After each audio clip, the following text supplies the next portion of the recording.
a casi un año de la desaparición física del Papa Francisco, ahora tenemos en línea a Gustavo Vera, titular de la Fundación La Alameda. Además fue director del Comité de Trata del Gobierno Nacional y un amigo trotskista, como decía Bergoglio, que lo acompañó durante todos sus últimos años. Buenos días, Gustavo, ¿cómo estás? Hola, buenos días, Daniel. ¿Cómo estás? Bien, todo bien. ¿Es cierto que ahí en tu casa tenés un tesoro de 600 cartas y misivas que intercambiaste con el Papa Francisco? Unas 516, más o menos, aproximadamente, sí, sí. Sumado a, bueno, un montón de encíclicas, exhortaciones, libros dedicados. Hasta el carnet de legislador me firmaba. Todo También tenés. tengo, también tengo el gorrito que usaban los papas, que no me acuerdo el nombre, que me lo dedicó también en Ah, una bueno, de las tantas experiencias que hizo un domingo, un miércoles. tenés que mandarme una foto entonces. Acá tengo en mis manos tu libro con alguna de las cartas, no con todas, titulado La amistad no se negocia. Correspondencia inédita del Papa Francisco con un militante de las periferias. ¿No? Ya lo estuve hojeando, todavía no lo pude terminar de leer, pero realmente es muy interesante, tiene anécdotas y definiciones políticas y religiosas de fondo. Y, por ejemplo, cómo fue la relación de él con los distintos presidentes durante su papado, ¿no? Eh, Todos recordarán que cuando se anunció que él reemplazaba a Juan Pablo II, Cristina Kirchner no reaccionó inmediatamente como el resto de los presidentes latinoamericanos, sino que tardó en reconocerlo y finalmente entabló una relación con el Papa Francisco. ¿Cómo fue esa relación? ¿Qué dicen las cartas que contás en este libro de ese vínculo que se restauró entre Bergoglio y la expresidenta Cristina Kirchner, Gustavo? Bueno, fue cuando renunció Benedicto, que se realizó aquel cónclave en Ah, marzo del Benedicto, 2000. perdón, Benedicto, sí. Sí, Claro. bueno, ya en los meses, son los años previos que nosotros caminamos junto con Bergoglio, Ujú. era objeto de críticas durísimas, infundadas muchas veces, donde se lo vinculaba a una especie de complicidad con la dictadura, que después el tiempo y los documentos y los testimonios demostraron que no era así, Con Horacio Berbisky a eh, la cabeza. con Berbisky en la cabeza, exactamente. Ujú. Y bueno, en aquel momento, a pesar de los ataques que recibía Bergoglio, él nunca se hacía eco de esos ataques y siempre de alguna manera lo que trataba de valorar de un gobierno es cuánto se acercaba o cuánto se alejaba de la justicia social, de la Ujú. justicia distributiva para los sectores más excluidos, y qué actitud tenía frente al descarte humano, y qué actitud tenía frente a la corrupción. Estos eran tópicos que, no solo con Cristina, con Macri, con Alberto Fernández, con Milei, siempre estuvieron presentes en Francisco. Y lo que te puedo decir es que ya en el año, hay muchas cartas del 2013, el 2014, algunas están incluidas en ese libro, donde Francisco manifiesta su preocupación, por ejemplo, por el avance del narcotráfico. Recordarás la polémica del 2014 sobre el peligro de mexicanización de Argentina. Sí, sí, bueno, Eh, tuvo mucho que ver en la derrota de Aníbal Fernández, ¿no? Y la victoria de María Eugenia Vidal en aquel momento, así lo recuerdo. Ujú. sí, no es que él estuviera en contra de No, uno y a no, favor no. de otro, Ujú. sino que lo que Francisco básicamente discernía eran los hechos, lo que estaba ocurriendo, aquello que estaba bien, como por ejemplo la asignación universal por hijo, la apoyaba, aquello que estaba mal, como eventos de corrupción indiscutibles que fueron a juicio oral y tuvieron sentencia, los condenaba, obviamente. Y lo mismo ocurría en la época del gobierno de Mauricio Macri, por ejemplo, la ley de urbanización de la villa fue algo apoyado por la iglesia, apoyado por Francisco, a pesar de que otras políticas que llevaba adelante el gobierno de Macri no eran apoyadas porque obviamente no iban en dirección de mejorar la situación de los sectores más vulnerables, más excluidos. Te propongo una cosa, vayamos por orden cronológico. Entonces, vamos a poder Sí, hablar de los tres presidentes Entonces, agotemos el tema de Cristina, que hay algunas cosas que vos sabés que son muy importantes. Una que tiene que ver cuando el juez federal Lijo lo fue a visitar al Papa, y Lijo tenía que decidir si en el caso Chicone lo procesaba al vicepresidente en ejercicio en ese momento, Amado Vudú. ¿Qué recordás de esa reunión, de ese episodio, Gustavo? Bueno, de ese episodio recuerdo que fue el 6 de mayo del 2014, recuerdo que Mm, la cita la pidió el juez Lijo, yo envié la carta, Francisco aceptó recibirlo, en ese momento creo que el hijo estaba siendo acusado en el Consejo de la Magistratura, a consecuencia de la investigación para mí que estaba haciendo mm, por el caso Chicones, que ya había costado el desplazamiento del procurador Rigui y también del juez federal Rafecas de la causa. ujú, Eh, Era una causa muy caliente, digamos, porque se trataba de un funcionario público importante.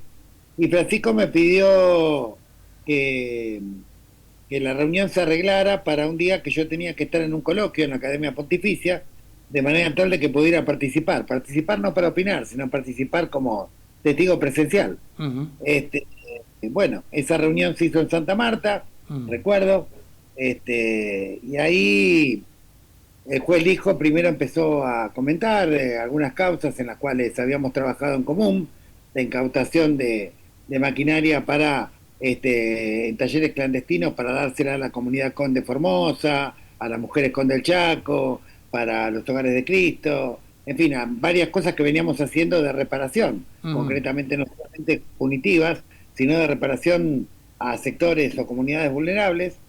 Y bueno, después al final el propio juez llegó solo a entrar a comentarle a Francisco eh, todos los pormenores de alguna manera o las pruebas que ya tenía acreditadas en la causa Chicone, que ya tenía suficiente material probatorio para elevarlo a juicio oral. Y en un momento el juez Lijo eh, plantea que, bueno, pero tratándose de la persona que está imputada y el alto lugar que ocupa institucionalmente, es menester actuar con prudencia. Y Francisco, que hasta ese momento escuchaba y no había hablado, ahí Francisco le interrumpe y le dice que la prudencia estaba muy bien, pero si la prudencia era inacción, era cobardía. Bueno, esto fue Astuto, interpretado. astuto Francisco, con ese comentario. Bueno, esto fue interpretado obviamente como una señal de que Mm, si había cosas que estaban mal, había que seguir adelante por la vía judicial correspondiente, lo cual no quita que después, un par de meses después, cuando Cristina estaba enferma y había muchos rumores en los principales medios y muchos corrillos en los ámbitos políticos de un posible intento de golpe de palacio desde la vicepresidencia, ahí vino la famosa frase que yo la escuché de boca de él, de cuiden a Cristina. ujú. Después comprendí que el cuiden a Cristina era cuiden a Cristina, cuiden a Macri, cuiden a Alberto, cuiden a cualquier presidente para que termine su mandato constitucional, porque Francisco tenía una obsesión con respecto a evitar que hubiera una especie de fuente ovejuna, algo que le había manifestado en el 2002 a Dualde, que él Perdón, había tenido una... recordemos que una rebelión, que es un libro, un clásico de la literatura española, y habla de una rebelión caótica, ¿no? Habla de una rebelión caótica en la cual, frente a un gobierno opresor, terminan asesinándolo y asesinando funcionarios y, bueno, después nadie se hace cargo y esto ocurre en el pueblo de Fuente Ovejuna y cuando vienen los jueces a indagar, todo el pueblo responde al unísono que el responsable es Fuente Ovejuna, es decir, todo el pueblo. Bueno, Francisco Bergoglio había sido muy marcado por la violencia de los 70, por la crisis del 2001. Fíjate que en el 2001 él tuvo un rol protagónico en el diálogo argentino, trató de configurar una especie de gobierno de unidad nacional. Pocos recuerdan que en el gobierno de Dualde había 4 ministros radicales, algunos de mucho peso, Qué como bárbaro. Labaña, por ejemplo. Mm, Y siempre Francisco trataba de estar atento a que ninguna grieta, a que ningún debate deviniera en violencia, que rompiera de alguna manera las reglas de juego democráticas, mm, y por eso tenía un particular cuidado de la institucionalidad, sin que esto signifique códigos de omertá. Francisco nunca tuvo código de omertá desde el punto de vista de apañar situaciones que estuvieran reñidas con la ética o con la justicia, ujú. pero sí tenía una firme defensa de alguna manera de la continuidad constitucional. De hecho, Mm. a pesar de que tenía una relación fluida con los movimientos sociales, que muchas veces resistían políticas del gobierno que siguió, que fue el de Macri, siempre los alentó a que sus reclamos se manifestaran Mm. de manera contundente, pero siempre en paz. Para terminar, Siempre, para terminar con Cristina, ahora vamos con Macri. Hay otra cosa sí, que acá se criticó mucho, que fue que en Santa Marta el Papa recibió una delegación de las 30 personas de Cristina, donde había miembros de la Cámpora, donde había unos sindicalistas que después terminaron procesados. ¿Puede ser que ahí hubo una especie de emboscada de la presidenta para una reunión que debía ser privada, sumar a otras personas? lo que te puedo decir con total certeza es que la reunión era privada y que Mm. después él se encontró con un conjunto de personas que habían acompañado a la presidenta y bueno, por una cuestión de respeto, cuando se encontró con esas personas y no tuvo más remedio, la saludó y bueno, y lo que ya se conoce. Pero no fue la única emboscada, tuvo Mm. muchísimas emboscadas Francisco al respecto. De hecho, incluso hoy hay una persona es una carta que no publiqué todavía, pero hay una persona que hoy es gobernador, perdón, de Mm. una provincia de Cuyo, que también se sacó fotos como de una supuesta cercanía con Francisco cuando había ido a una misa, de esas que uno se anota para ir a las que hace en Santa Marta, las que hacía a la mañana, Mm. y fue una foto absolutamente ocasional. Francisco se enojó mucho y me mandó una carta, de hecho, diciendo que no conocía a esa persona. Mm. También hizo alusión a otra persona que lo saludó en su momento y que le dijo que necesitaba una foto para guardar de recuerdo y después se empapeló en una campaña electoral toda la ciudad y la provincia, digamos, con esa foto. Y Entonces sí, tuvo tengo acá, varias emboscadas tuvo entonces el Papa. sí, claro. Vamos a Macri ahora entonces, ¿no? A Macri lo recibió con el rostro adusto, fríamente, y obviamente eso era una señal política. ¿Por qué tuvo esa actitud con el expresidente Macri, Bergoglio? Bueno, por empezar porque Macri pretendía de alguna manera indicarle cómo tendría que ser su agenda en la Argentina y al Papa obviamente no. Imagínate, y menos a Bergoglio, nadie le dice que Macri le dijo eso al...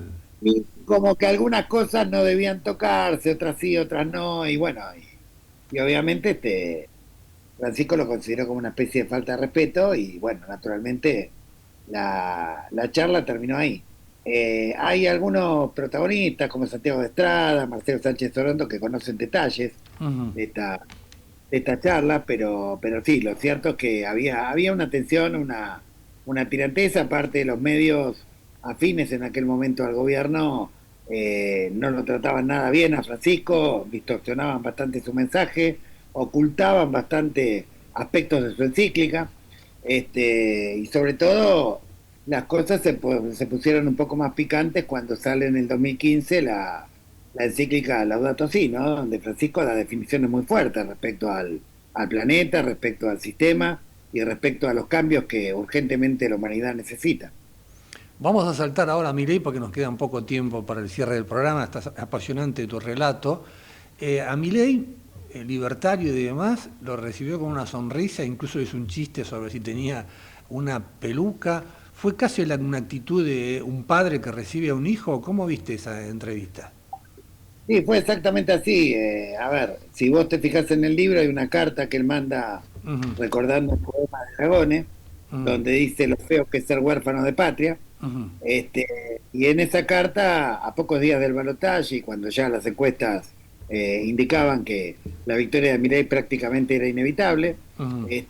recuerda ese poema de Dragones, donde básicamente lo que manifiesta es bueno, que a veces los pueblos se dan cuenta de que pierden la soberanía o que pierden la patria cuando ya es tarde.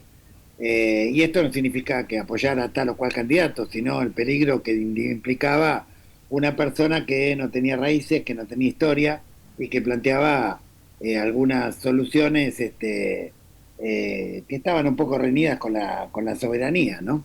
Ujú. Ahora bien, a pesar de eso, Ujú.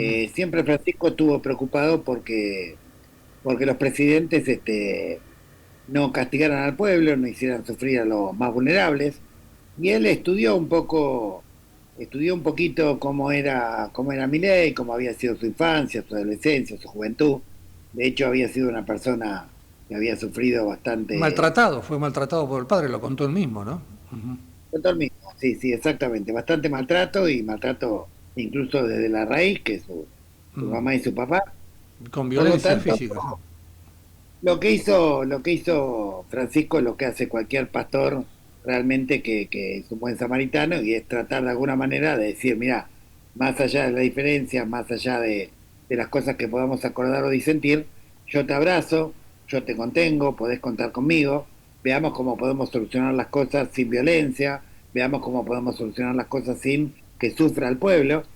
Pero bueno, creo que Milei lo interpretó como una especie de carta blanca en vez de interpretarlo como como un gesto afectivo y de contención y de cooperación de alguna manera.